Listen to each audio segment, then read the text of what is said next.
नहीं होगा, ठीक है। कुछ दिन अभी चलिए, अभी जब तक न्यू न्यू स्टूडेंट सब अभी आएगा, कुछ और ऐड होगा, इस वजह से अभी एक ही टाइम 40 मिनट का ही क्लास ले रहे हैं, ठीक है। धीरे धीरे फिर टाइम बढ़ा देंगे, है ना। तो टॉपिक का नाम इकोसिस्टम है जी, ठीक है। यही पढ़ रहे हैं, 12th का टॉपिक है ये, है ना। बिहार बोर्ड में भी आ सकता है, इस चैप्टर से 5 नंबर ही आता है बिहार बोर्ड में।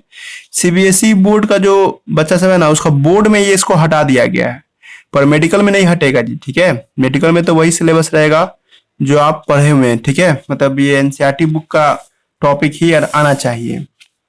तो पॉइंट पे डिस्कशन करते हैं। टॉपिक का नाम क्या रख रहे हैं हम लोग? इकोसिस्टम टॉपिक का नाम रख रहे हैं जी। जब हम इसके बारे में पढ़ा रहे थे ना, तो कहे थे तुम लोग को कि term given by AG Tansley, है ना। इसको आप लोग एनसीईआरटी बुक में ही लिख लीजिएगा, एजी टेंसले, है ना। एजी टेंसले नाम के आदमी ने इसको टर्म दिया था, ठीक है। टर्म गिवन बाय, है ना, एजी टेंसले। अब ये मुद्दा उठता है सर कि, है ना, आपको ये इकोसिस्टम है क्या, ये इसको कहते हैं इकोसिस्टम, ठीक है। ये समझना आप लोगों को है। तो इसको समझने के लिए हम तुमको एक बेसिक बताते हैं। देखिए, है ना, ऑर्गेनिज्म होता है कोई, है ना। जैसे अगर आप अकेले अपनी बात कीजिएगा तो आपको ऑर्गेनिज्म बोला जाएगा, ठीक है। हम अपने अकेले बात करेंगे तो ऑर्गेनिज्म। लेकिन मेरे ही जैसे दिखने वाले जो लोग सब होंगे और हम लोग का जो झुंड होगा, तो उसको हम लोग पॉपुलेशन बोलते हैं, ठीक है। पॉपुलेशन का डिफिनेशन समझ में आया ना। पॉपुलेशन का मतलब है groups of same types of organism, ठीक है जी। तो पॉपुलेशन, है ना जी, आपको नाम से बुलाते हैं, ठीक है। पॉपुलेशन के नाम से इसको हम लोग बुलाते हैं जी, ठीक है। और जब दो अलग अलग पॉपुलेशन, जैसे मेरा पॉपुलेशन और मान लीजिए यहाँ पे मेरे ही जैसे दिखने वाले बहुत सारे लोग हैं, तो इसको हम लोग क्या नाम देंगे? पॉपुलेशन बोलेंगे जी, ठीक है। और जब दो अलग अलग पॉपुलेशन, मान लीजिए हम लोग का ह्यूमन पॉपुलेशन और गाय भैंस का आबादी, ठीक है। जब दो अलग अलग पॉपुलेशन एक साथ आता है तो उसको हम लोग क्या नाम देते हैं? कम्युनिटी के नाम से बुलाते हैं जी, ठीक है। जब दो अलग अलग पॉपुलेशन एक साथ आ जाए, ठीक है, इज कॉल्ड कम्युनिटी, ठीक है। जैसे मान लीजिए ये वाला आपको पॉपुलेशन दिखाई दे रहा हो, है ना। ये दो अलग अलग पॉपुलेशन है जो एक साथ आ गया, ठीक है। इसको हम लोग क्या नाम देते हैं? कम्युनिटी के नाम से बुलाते हैं जी, ठीक है। और जब कम्युनिटी आगे बढ़ता है ना सर, है ना जी, जब दो अलग अलग कोई कम्युनिटी कोई खास इलाका में रहता हो, जैसे पहाड़ी इलाका में रह रहा हो, तालाब में रह रहा हो, जमीन पे रह रहा हो, ठीक है जी। जैसे तुम कहते हो ना कि दरभंगा का सारा आबादी नदी के किनारे रहता है जी, तो दरभंगा का आबादी मतलब क्या हो गया? इंसान का पॉपुलेशन, पेड़ पौधा, जानवर सब मिला करके नदी के इलाके में रहते हैं जी, ठीक है। तो इलाका जब ले लेते हो ना, तो इसी को हम लोग कहते हैं बायोम्स, है ना जी, बायोम्स। अब बायोम्स का ही दूसरा नाम है इकोसिस्टम। गया कुछ बात समझ में? जगह नहीं था इसलिए हम ऐसे लिख दिए इकोसिस्टम। अब इकोसिस्टम किसे कहते हैं सर? ठीक है, तो organism and its habitat collectively called ecosystem, ठीक है। एक ठेठ भाषा में डेफिनेशन यही हो गया कि सर कोई कम्युनिटी, है ना जी, है ना जी, कम्युनिटी, है ना, कम्युनिटी, कम्युनिटी एंड, है ना, आपको इन्वायरमेंट, है ना, इन्वायरमेंट, है ना, इज कॉल्ड व्हाट? इसी को हम लोग क्या नाम देते हैं? Is called ecosystem. इकोसिस्टम को किसी 9th-10th के बच्चे को समझाना हो, है ना, तो आप यही बोल के आओगी कि भाई कोई भी आबादी, है ना, जो आबादी किसी खास इलाका में रहता हो, जैसे आप तुम कहोगी मछली और भी बहुत सारे जानवर जो तालाब में रहते हैं सर, ठीक है। मछली के साथ मछली मतलब पानी वाले पेड़ पौधे, है ना, और साथ साथ मछली वगैरह ये सब तालाब में रहते हैं। तालाब हो गया क्या? इन्वायरमेंट, है ना, और मछली और पेड़ पौधे सब क्या हो गया सर? उसका ऑर्गेनिज्म। जब दो अलग अलग ऑर्गेनिज्म किसी खास इलाका में रहते हैं सर, तो उसी को हम लोग क्या नाम देते हैं? इकोसिस्टम के नाम से बुलाते हैं जी, ठीक है। इकोसिस्टम समझ में आया? तो हम लोग बायोम्स भी इसको बुलाते हैं जी। कुछ कुछ टीचर इसको बायोम्स भी बोलते हैं। तुम कहोगे सर ये तो हमको कभी पढ़े भी नहीं किए, आप ऑर्गेनिज्म के बारे में नहीं कभी पढ़ाए, पॉपुलेशन पढ़ाए नहीं, कम्युनिटी पढ़ाए नहीं, सीधे बायोम्स पढ़ा रहे हैं जी, ठीक है। देखो असल में है ना, चैप्टर 14 हम पढ़ रहे हैं जी, ठीक है। तो चैप्टर 14 में इकोसिस्टम का बात किया है, लेकिन इससे जो पहले वाला जो चैप्टर था ना जी, चैप्टर 13, जब आप चैप्टर 13 देखिएगा तो इसी में आपको ऑर्गेनिज्म और पॉपुलेशन का बात किया। क्योंकि हम सीरीज में तो पढ़ा नहीं रहे हैं, है ना, एक स्पेसिफिक चैप्टर पढ़ा रहे तुम लोगों को, इसीलिए, है ना, आपको सीक्वेंस इसके बाद होगा तो हम यही चैप्टर स्टार्ट कर देंगे। तो ऑर्गेनिज्म एंड पॉपुलेशन जो लिखा हुआ है ना, तो ये इस चैप्टर में हम लोग को पढ़ेंगे, ठीक है। तुम लोग कहोगे सर हम पढ़ क्या रहे हैं, ठीक है, मतलब एक क्वेश्चन तुम्हारे मन में भी चल रहा होगा कि क्या पढ़ा रहे हैं सर, ठीक है। तो हम तुमको एक इकोलॉजी पढ़ा रहे हैं, इकोलॉजी, है ना, इकोलॉजी, है ना, पढ़ाया जा रहा है जी, ठीक है। इकोलॉजी किसे कहते हैं, है ना जी, जहां पे बहुत सारे जीव जंतु, है ना, लिविंग और नॉन लिविंग एक दूसरे से इंटरेक्ट करते हैं ना, इसी को कहते हैं इकोलॉजी जी। ठीक है, इकोलॉजी का मतलब स्टडी ऑफ नेचर, है ना, तुम कुदरत के बारे में पूरा पढ़ती हो, इसी को हम लोग क्या नाम देते हैं, इकोलॉजी कहते हैं। तो इकोलॉजी में तुमको पढ़ना है ऑर्गेनिज्म के बारे में, एक ऑर्गेनिज्म कैसे रहता है किसी कुदरत में सर, है ना, एक पॉपुलेशन कैसे रहता है किसी इकोलॉजी में सर, तो एक कम्युनिटी कैसे रहता है, और उसी तरह से एक इकोसिस्टम कैसे रहता है जी। तो हम तो तुमको पढ़ा रहे हैं अभी इकोसिस्टम, इसका पीछे से इसका कोई लेना देना नहीं है। कोई लड़की मत समझ आना कि सर ये पीछे से है इसलिए हमको थोड़ा बाउंसर जा रहा है, ठीक है, ऐसा कुछ नहीं है जी। ठीक है, टॉपिक स्टार्ट हो रहा है, टॉपिक का नाम क्या रख रहे हैं हम लोग, इकोसिस्टम, है ना। अब इकोसिस्टम को हम आप समझाने जा रहे हैं तुम लोगों को जी। ठीक है, ठेठ भाषा में डिफिनेशन दे दिए कि जब कोई इलाका में जीव जंतु, है ना, कोई आपको यानी कि कोई इलाका में कम्युनिटी और इन्वायरमेंट जब दोनों एक साथ रहता है सर, इसी को हम लोग क्या नाम देते हैं, इकोसिस्टम के नाम से बुलाते हैं जी। ठीक है, लेकिन अब हम तुम लोगों को समझाने जा रहे हैं, है ना, इकोसिस्टम का असली डिफिनेशन। ठीक है, इकोसिस्टम किसे कहते हैं, इकोसिस्टम काम कैसे करता है, यही सब चीज तुम लोगों को हम समझाने जा रहे हैं जी। ठीक है, तो गौर कीजिएगा सब आदमी। ठीक है, इकोसिस्टम को समझने के लिए हम एक तुमको समझाना कहानी के तौर पे तुमको समझाते हैं जी। ठीक है, मान लो एक स्टूडेंट था मेरा, ठीक है, और उस स्टूडेंट को हम एक होमवर्क दे दिए कि जाओ धरती का सारा जीव जंतु के बारे में डाटा लेके आओ। ठीक है, हर एक पेड़ पौधा, हर एक जीव जंतु, हर एक ऑर्गेनिज्म, जैसे एक क्लास में 100 बच्चा है तो 100 बच्चे के बारे में बताओ हमको। ठीक है, या एक धरती पे 10 करोड़ आबादी है या 100 करोड़ आबादी है हमारे दुनिया के इंसानों का, तो सारा इंसान का जानकारी लेके आओ, सारा पेड़ पौधा का जानकारी। वो लड़का का इम्पॉसिबल, वो कहे माने, वो कहे हमसे होगा ही नहीं सर।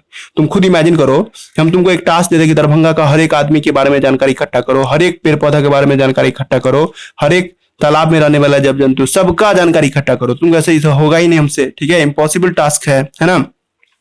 मतलब कोई लड़का को हम कह दें कि नेचर का सारा जानकारी प्राप्त करो, या हम ये कह दें कि मान लो ये एक तालाब है, इतना बड़ा तालाब है, इमेजिन कीजिए सब लड़का, ठीक है, हम कह दें कि तालाब का सारा जानकारी प्राप्त करके लाओ, सारा जीव जंतु के बारे में हमको बताओ। ठीक है जी, तो तुम कहेगा सर ये तो इम्पॉसिबल है, नहीं हो सकता है, पर तुम उस टाइम में दिमाग लगा लेगा ना, है ना जी, तुम लोग उस टाइम में एक चीज सोच लेगा ना, तुम सोचेगा क्या कि सर तालाब का लंबाई मान लेते 10 मीटर है ना जी, 10 मीटर। तुम लोग दिमाग लगा सकता है कि सर भाई तालाब का लंबाई 10 मीटर है सर, ठीक है, हम क्या करते हैं 1 मीटर के रेंज में जो भी चीज है उसका जानकारी प्राप्त कर लेते हैं। यही ना बचपन का आपको आइडिया होगा जी, कि 1 मीटर के रेंज में क्या क्या चीज पाया जाता है, आम इमली क्या क्या चीज पाया जाता है, कौन जानवर कौन मछली पाया जाता है, उसका पता लगा लेते हैं सर, और उसको 10 से मल्टीप्लाई कर देंगे तो हमको सारा जानकारी नहीं प्राप्त हो जाएगा।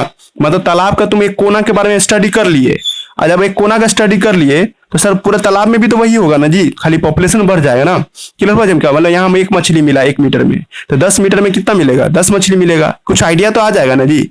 वही बात है जी, जो लड़का ये लाइन समझा तो उसको समझा देंगे इकोसिस्टम क्या है। Study of nature is impossible, कुदरत के बारे में पढ़ना बहुत मुश्किल है सर, लेकिन उसका एक छोटा सा यूनिट को पढ़ लेते हैं, और छोटा सा यूनिट को पढ़ करके हम अपना इमेजिन कर लेंगे कि पूरा ये धरती पे ऐसा ही होता होगा। तो नेचर का सबसे छोटा यूनिट के बारे में जब आप पढ़ती हो ना, इसी को कहते हैं इकोसिस्टम। गया बात समझ में है ना। इकोलॉजी में और इकोसिस्टम में क्या डिफरेंस है। कोई लड़का को हम कह दे कि भाई पूरा धरती का इकोलॉजी बताओ, तो वो बताएगा सर हमसे होगा ही नहीं, ठीक है, लेकिन वो लड़का को कहेंगे कुछ दिमाग लगाओ, वो लड़का कहेगा सर हम एक छोटा सा इलाका का इकोलॉजी बता देते हैं, वही धरती का इकोलॉजी होगा। सही बात है ना जी। एक लड़का के बारे का यानी कि तुम क्लास 10th के एक बच्चा के बारे में जानकारी इकट्ठा कर लिए, तो लगभग उसी के जैसा ना सब कुछ होगा जी। तो पॉइंट यहाँ पे वही है जी, ठीक है, नेचर के छोटे से टुकड़े के बारे में स्टडी करते हैं सर, इज कॉल्ड इकोलॉजी। याद हुआ, स्टडी ऑफ, ठीक है, डिफिनेशन आ रहा है जी इकोलॉजी का, है ना, सॉरी इकोसिस्टम का। इकोसिस्टम का डिफिनेशन हम लिखने जा रहे हैं, ठीक है, व्हाट इज इकोसिस्टम, है ना, स्टडी ऑफ, है ना आपको यूनिट ऑफ, है ना, nature, study of unit of nature, है ना, नेचर के सबसे छोटे यूनिट को पढ़ते हैं, इसको इकोसिस्टम कहते हैं। तुम एनसीईआरटी बुक का डिफिनेशन मांगोगी तो एनसीईआरटी बुक का डिफिनेशन है कि फंक्शनल यूनिट ऑफ नेचर, है ना जी, फंक्शनल यूनिट ऑफ, है ना, फंक्शनल यूनिट ऑफ नेचर, ठीक है जी, फंक्शनल यूनिट ऑफ नेचर।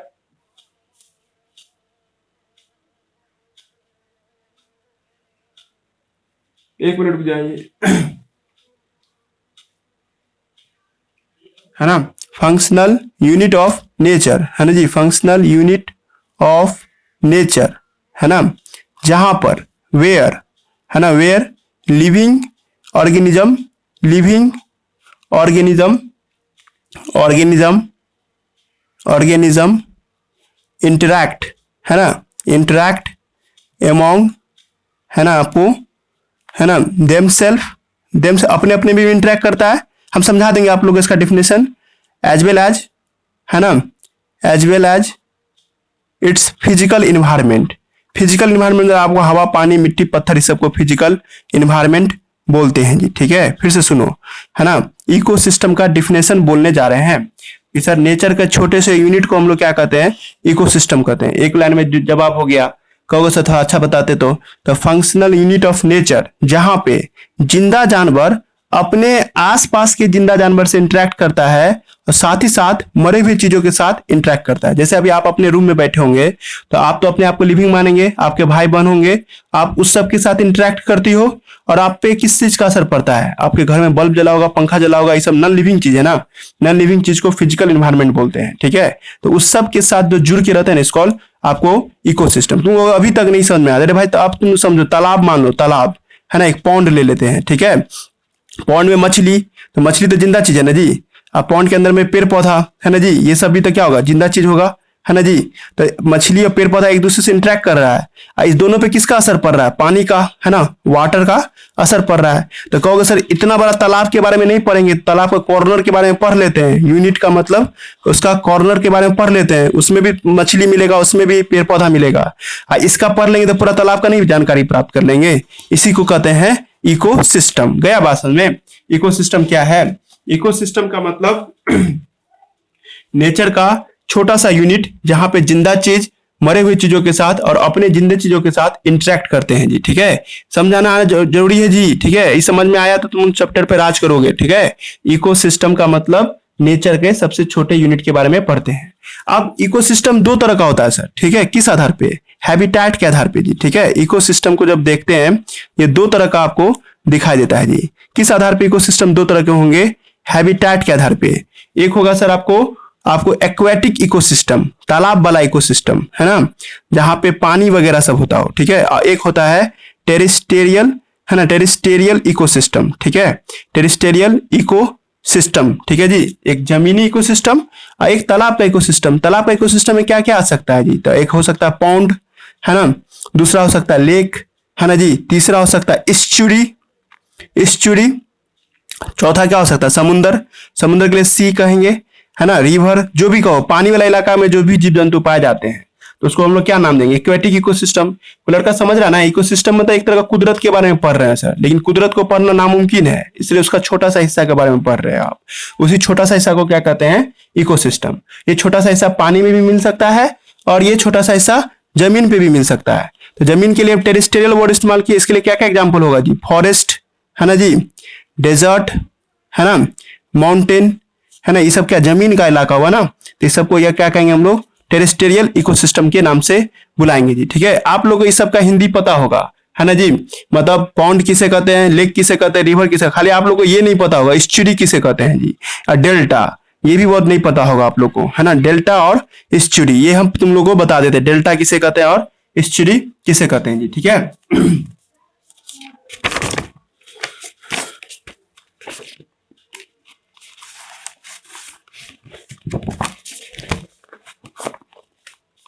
जा रहा जी बात समझ में। हेलो,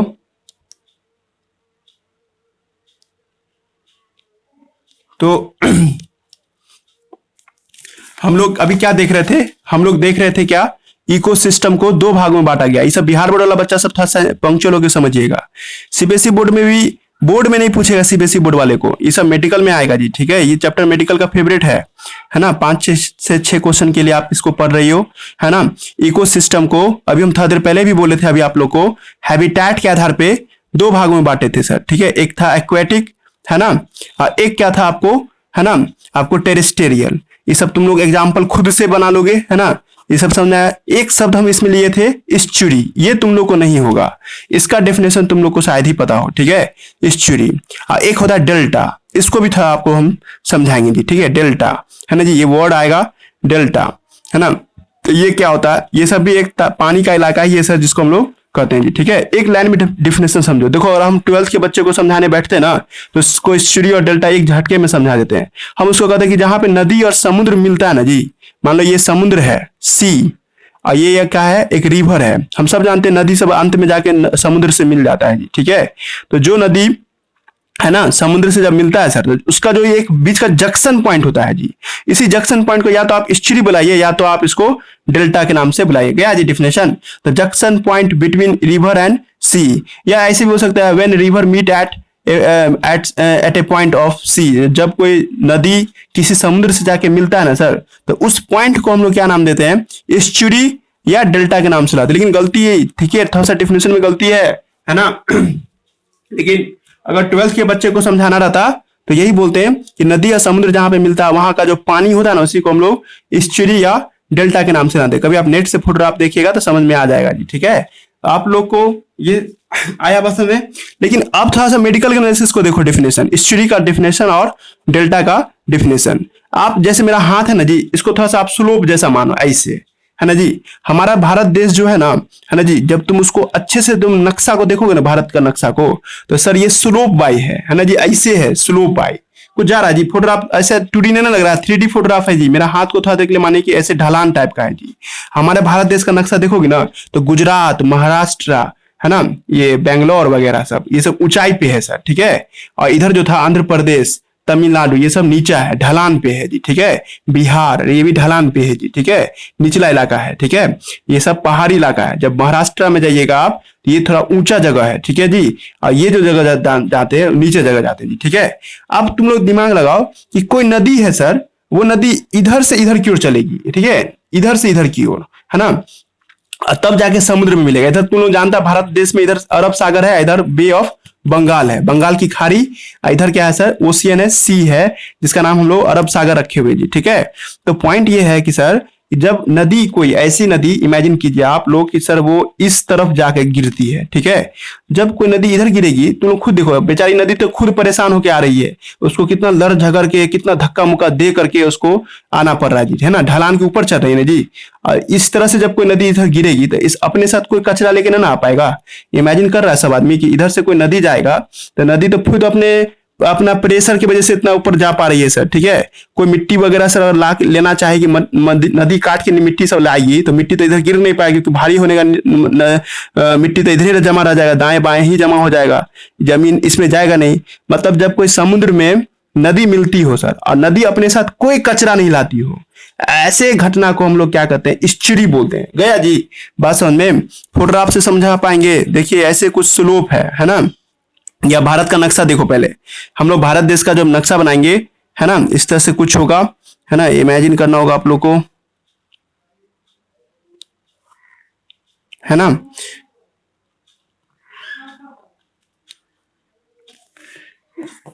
एक मिनट, थोड़ा देर में, है ना। तो ये भारत का नक्शा मान लीजिए थोड़ा देर के लिए। सर जब कोई नदी इधर से इधर जब आती है ना, क्योंकि ये सर ये आपको हम बोले थे कि अभी थोड़ा देर पहले तुम लोग को, ये थोड़ा उठा हुआ है जी, ये वाला हिस्सा, और ये हिस्सा दबा हुआ है। तो जब ये नदी इधर से इधर जाएगी, तो अपने साथ कुछ ला नहीं पाएगी, क्योंकि सर ये एक तो ऊंचाई की तरफ बढ़ रही है। तो सर इस तरह से जब कोई नदी इधर आके गिरेगी, तो अपने साथ कोई कचरा नहीं लाएगा। तो एस्चुरी किसे कहते हैं? वह जगह जहां पे समुद्र और नदी मिलता हो, लेकिन नदी कोई भी आपको डिपोजिशन नहीं करता हो, नदी कुछ इसमें डाल नहीं पाता हो। ठीक है, तो ऐसे घटना को हम लोग क्या नाम देते हैं, एस्चुरी कहते हैं जी। ठीक है, और डेल्टा किसे कहते हैं? जब कोई नदी इधर से इधर की ओर जाएगी जी, ठीक है, और अपने साथ बहुत सारा मिट्टी लेके आएगी, बहुत सारा पत्थर का टुकड़ा लेके आएगी जी। ठीक है, और वो मिट्टी का टुकड़ा, पत्थर का टुकड़ा कहाँ डालेगी, है ना जी, आपको समुद्र में डालेगा। इससे समुद्र में धीरे धीरे क्या गहराई कमेगा ना जी, मतलब यहाँ पे मिट्टी जब जमा होगा तो धीरे धीरे ये सब जमीन बन जाएगा। ये सब क्या होगा सर, आपको आगे जाकर के एक, है ना, एक प्लॉट तैयार हो जाएगा जी, मिट्टी सब इसमें जमा होगा। तो पॉइंट ये है, जब यहाँ पे सब ये सब चीज जमा होगा सर, इस तरह की घटना को जब नदी या समुद्र मिले, और समुद्र में सर कुछ, है ना, डिपोजिशन हो, डिपोजिशन माने कुछ कचरा गिरे, कचरा मतलब जैसे मिट्टी हुआ, है ना जी, पहाड़ का टुकड़ा हुआ, तना हुए, मतलब ये सब बालू वगैरह हुआ, ये सब जमा होगा, तो इसको हम लोग क्या नाम देते हैं, डेल्टा के नाम से बुलाते हैं जी। ठीक है, समझ में आया जी डेल्टा और एस्चुरी का डिफिनेशन? है ना, अच्छे से हम लिख देते हैं एस्चुरी का डेफिनेशन। जो मेडिकल का तैयारी कर रहे हो वो लड़का कोई डेल्टा एस्चुरी का डेफिनेशन जो भी हम बोले वो याद करेगा। अब बोर्ड के नजर से कोई लड़की देख रही है इसको, तो बस इतना याद रखना कि नदी समुद्र जहां पे मिलता है उस जगह को एस्चुरी या डेल्टा के नाम से बुलाते हैं जी, ठीक है। यहाँ पे नदी का भी दबदबा होता है और समुद्र का भी दबदबा होता है जी, ठीक है। लेकिन डेफिनेशन सर यही है जी, ठीक है, क्लियर हो रहा जी। इसलिए देखो, और आप लोग को ज्यादा आप लोग हाई फाई तैयारी कर रहे होंगे यूपीएससी वगैरह का, तो उसमें ये भी पूछ देता है कि भाई इधर बंदरगाह बहुत कम होता है और इधर ज्यादा बंदरगाह होता है जी, ठीक है। इधर पोर्ट सब तुमको ज्यादा दिखाई देगा, है ना जी। और कोई समुद्री जहाज आना चाहेगा तो ज्यादातर समुद्री जहाज इधर ज्यादा आता है जी। इधर समुद्री जहाज को आने में बहुत दिक्कत होता है जी। और आ भी गया ना सर, तो उस समुद्री जहाज को यहाँ पे टिकाने में बहुत दिक्कत, क्योंकि मिट्टी आ जाता है। ऐसे धीरे धीरे समुद्र की गहराई कमेगा तो जहाज मिट्टी में फंस जाएगा जी, ठीक है। इधर कोई मिट्टी आता नहीं है सर, इसलिए गहराई ज्यादा है समुद्र का। और समुद्र का गहराई ज्यादा होने के कारण सर क्या होता है, कोई भी जहाज को यहाँ पे तुम लगा सकते हो जी, ठीक है। इसलिए इधर की ओर बंदरगाह बहुत कम होता है जी। और यहाँ जो भी बंदरगाह होता है ना जी, तो इसमें बहुत खर्चा होता है सरकार को, क्योंकि यहाँ से मिट्टी कटवा कटवा के हटाना पड़ता है। इधर कोई मिट्टी काटने की जरूरत नहीं पड़ता है। इसलिए तुम लोग सुनता होगा कि बेंगलोर इतना मतलब नहीं कि कहा जाता है अमीर देश, अमीर राज्य क्यों है, या महाराष्ट्र अमीर राज्य क्यों है, गुजरात अमीर राज्य क्यों है, क्योंकि इन लोग के पास बंदरगाह है जी, ठीक है। हम लोग के पास तो बंदरगाह है ही नहीं इधर की तरफ। बिहार तो यहीं पर है, बिहार में तो कोई पोर्ट ही नहीं हो सकता, ये तो लैंड लॉक है, इसलिए हम लोग गरीब है जी, ठीक है। और इधर कोई मतलब यानी कि नदी का रास्ता भी नहीं है, ठीक है। समझा दिए क्या सब बोलना था, है ना। अब देखिए कंपटीशन वाले बैच वाले बच्चे के लिए, है ना, या आप लोग जो कंपटीशन में जाइएगा तो एस्चुरी का डिफिनेशन लिखिएगा, है ना। एस्चुरी किसे कहते हैं, है ना, द व्हेन रिवर मीट, है ना, व्हेन रिवर मीट ओशियन, है ना, रिवर मीट ओशियन, है ना, विदाउट, है ना, विदाउट डिपोजिशन ऑफ सॉइल या ग्रीट, है ना, विदाउट डिपोजिशन ऑफ सॉइल और ग्रीट, है ना ही कोई मिट्टी लाती हो ना ही कोई पत्थर लाती हो, ठीक है। That point is called, that junction point is called, है ना, that junction point is called, है ना, इसको क्या कहते हैं हम लोग, एस्चुरी के नाम से बुलाते हैं जी, ठीक है। और डेल्टा, है ना जी, डेल्टा, है ना, किसे कहते हैं, व्हेन रिवर मीट, है ना, जब रिवर मिलती हो, है ना, मीट ओशियन, है ना, या सी जो भी लिखी होगी, है ना, ओशियन, ठीक है, without with deposition of soil and greet, है ना, with deposition of soil and greet, है ना, is called, that junction is called delta. देखना तुमको ये सब पूछ सकता है जी, मेडिकल में पूछ सकता है। That junction point is called, है ना, डेल्टा के नाम से बुलाते हैं। दो बातें समझाएं जी, ठीक है। सर अभी तो आप कहाँ बायोलॉजी कहाँ चले गए ज्योग्राफी में, ठीक है। तो बायोलॉजी का मतलब यही था कि भाई ये दोनों पानी का लगा, इसलिए सबको हम लोग क्या कहेंगे, एक्वेटिक इकोसिस्टम के नाम से बुलाएंगे। समझ में आ रहा ना जी सब आदमी को, इकोसिस्टम आज हम पढ़ा रहे हैं अच्छे से इकोसिस्टम के बारे में आप लोगों को। हमने कहा नेचर का सबसे छोटा इलाका जहां पे सब कुछ होता हुआ देखते हैं आप, उसी को हम लोग क्या नाम देते हैं, इकोसिस्टम। वो नेचर का छोटा इलाका पानी वाला भी हो सकता है, या वो नेचर का इलाका आप लोगों को, है ना जी, जमीन का भी हो सकता है। एग्जाम्पल एनसीईआरटी बुक में लिखा हुआ है, समझ जाओगे तुम लोग। अब आइए फिर से इकोसिस्टम पढ़िए, है ना, लेकिन इस बार, है ना, आपको इकोसिस्टम फॉर्मेशन के आधार पे दो तरह का होता है, ठीक है। बनने के आधार पे दो तरह का इकोसिस्टम, एक होता है नेचुरल इकोसिस्टम, है ना, जो कुदरत बनाता है ना, उसको हम लोग क्या नाम देंगे, नेचुरल इकोसिस्टम, है ना। एक होता है मैन मेड इकोसिस्टम, है ना, इंसान के द्वारा बनाया गया इकोसिस्टम, ठीक है, या इसी को तुम कहते हो आर्टिफिशियल इकोसिस्टम। हम आप लोग को सलाह देंगे या आप इधर वाला याद कीजिएगा, ठीक है, इसका एग्जाम्पल, ठीक है, आर्टिफिशियल इकोसिस्टम, ठीक है। इसका एग्जाम्पल होगा क्रॉप फील्ड, है ना, खेती बाड़ी वाला जो हम लोग बनाते हैं, ये तो इंसान के द्वारा बनाया गया ना होगा जी। धान का खेत लगाए तुम, ये तुम्हारे द्वारा बनाया गया इकोसिस्टम है। या एक्वेरियम, है ना, स्विमिंग पूल, ये सब किसका होगा जी, ठीक है, इंसान के द्वारा बनाया गया इकोसिस्टम, है ना, एक्वेरियम, या इसी को हम लोग क्या नाम देंगे, स्विमिंग पूल, सब जो देखते हैं, है ना, ये सब भी क्या होगा, मैन मेड इकोसिस्टम में चला जाएगा जी, ठीक है। याद रखिएगा इस सब आदमी आप लोग, है ना। अब आता है कि सर एक पूरा धरती को भी तो इकोसिस्टम बोल सकते हैं। हाँ जी बिल्कुल बोल सकते हैं, है ना। हमारा अर्थ भी एक प्रकार का इकोसिस्टम है ना हुआ जी। अभी हम तो बात बोले थे ना, यूनिट जब भी तुम पढ़ते हो ना कोई चीज का यूनिट, इसका मतलब उसी को मल्टीप्लाई करेंगे तो पूरा होल बन जाए ना।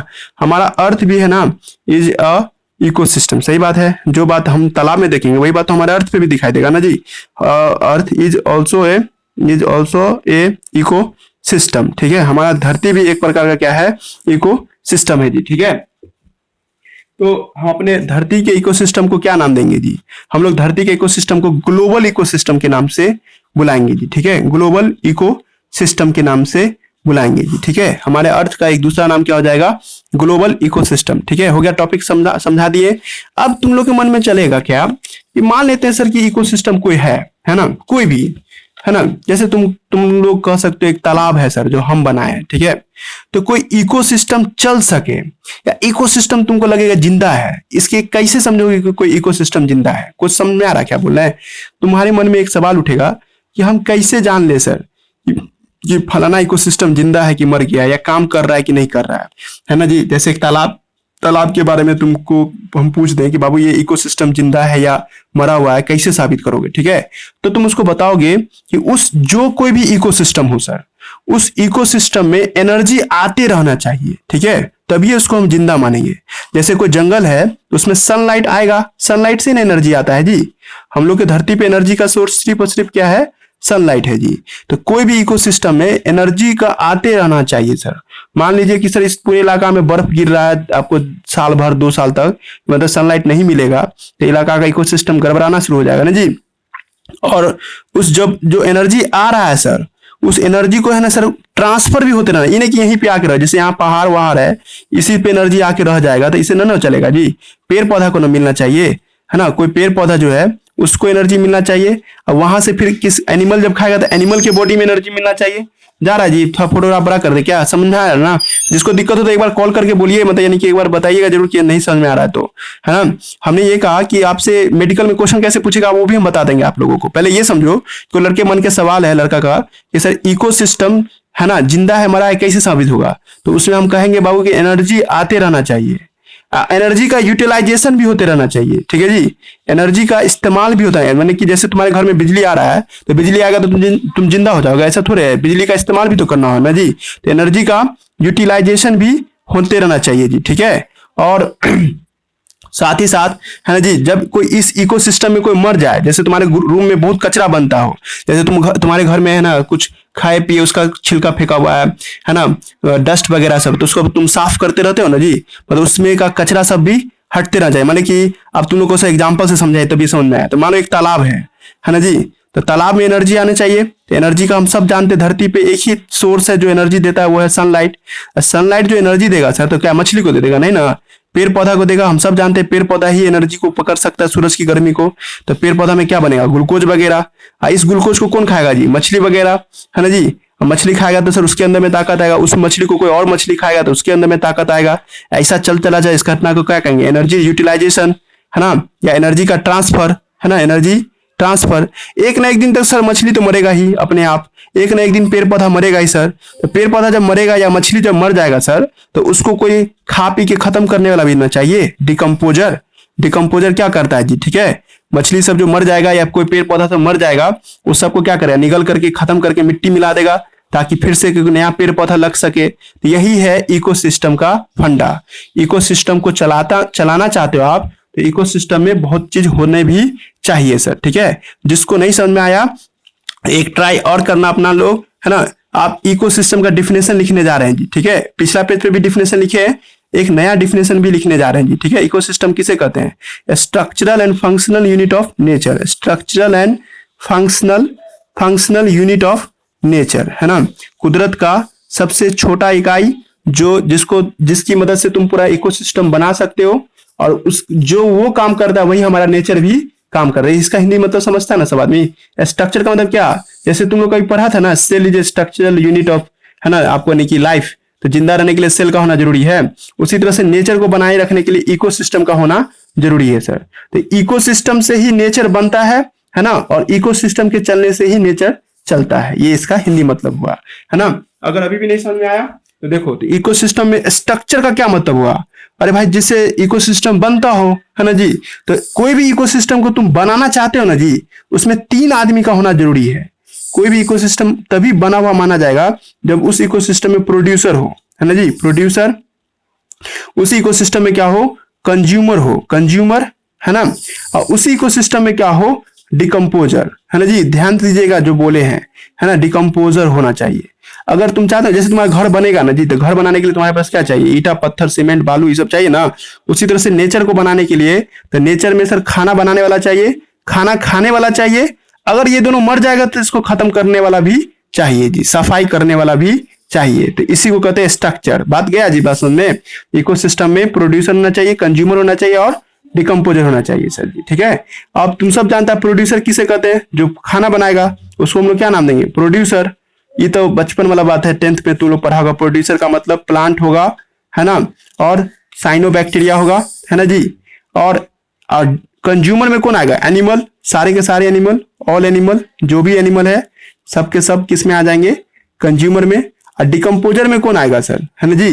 तो डिकम्पोजर में वो आएगा जो सारा गलत चीज को खाता हो, जैसे आपको फंजाई, बैक्टीरिया, ये सब किस में आ जाएगा, डिकम्पोजर में आ जाएगा जी, ठीक है। हमने आपको है ना यहाँ तक पढ़ा दिया है जी, ठीक है। आज तो बहुत कम पढ़ाए हैं, जब मिलेंगे तो इसको और आगे तेजी से करेंगे जी, ठीक है। ये पढ़ा दिए हैं, है ना, और यहाँ तक हमने आपको डील किया जी, ठीक है। ये लाइन को हमने डील किया है। Ecosystem is a structural and functional unit of nature जी, ठीक है। परसों जब मिलेंगे, परसों होगा अभी 12th का क्लास, उसमें और डिटेल कर देंगे जी, ठीक है। अभी थोड़ा थोड़ा ही पढ़ो, है ना। एक सप्ताह बाद हम आपको तेज पढ़ाने लगेंगे, ठीक है, और ज्यादा पढ़ाने लगेंगे जी, ठीक है। तो रहने दीजिए, जिसका छूट गया हो, है ना, यूट्यूब पे डाल देंगे, है ना, लिंक भेज देंगे, देख लीजिएगा, है ना। और जिसका हो गया तो ठीक है, आज यहीं तक रहेगा, है ना। बाय।